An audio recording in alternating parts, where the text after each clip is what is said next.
কি গো, আজ এত বৃষ্টি হচ্ছে, বৃষ্টিমুখর দিনে তুমি তাও এত সকাল সকাল উঠে পড়েছো?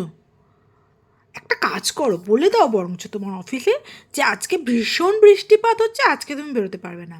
আজকে বরঞ্চ বাড়িতে থাকো, বাড়িতে থেকে একটু বিশ্রাম নাও। এত বৃষ্টি বাদলের দিনে ভিজে ভিজে কাজে যাওয়ার কোনো মানে হয় না। তা হ্যাঁ গো বাপু, তোমাদের কি ছুটি ছাটা হয় না নাকি? তোমাকে প্রতিদিনই দেখি বেরোতে। না, পাই তো, আমি ছুটি পাই তো। কই, তোমাকে তো বাপু কোনোদিনই ছুটি নিতে দেখি না। তুমি রোজই বেরো দৌড়ে দৌড়ে।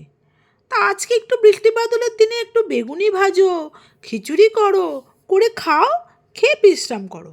ওরে না হয় একটুখানি বিকালবেলা আবার মুড়ি টুড়ি খাবে মেখে, তারপরে একটুখানি বিশ্রাম নেবে। তারপর দুপুরবেলা টিভিতে কোনো বইটই দিলে দেখবে, দেখে আনন্দে কাটাও। সব দিন কাজ করতে যেতে ভালো লাগে নাকি?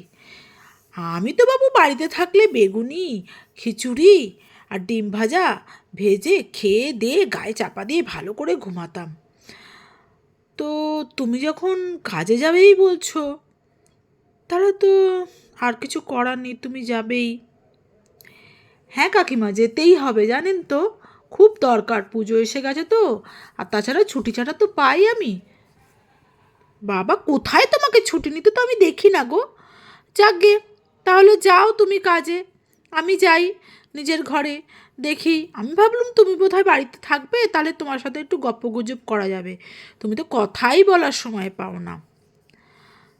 হ্যাঁ, নিয়ে নাও। তুমি আজ কী রান্না করলে? খিচুড়ি করেছ? কখন করলে খিচুড়ি? বাহ, বেশ ভালো হয়েছে।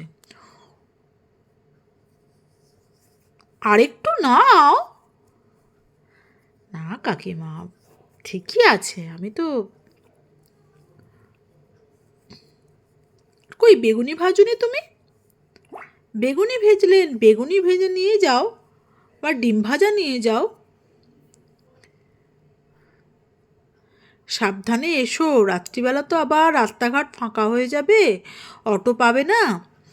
সাবধানে এসো। যা বৃষ্টি হচ্ছে, আজকে তো মনে হচ্ছে সারাদিনই বৃষ্টি হবে।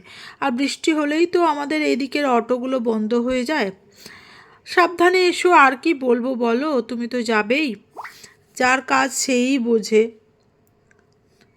ঠিক আছে, তাহলে যাও, আবার অন্য দিন আসবো তোমার সাথে গপ্প করতে।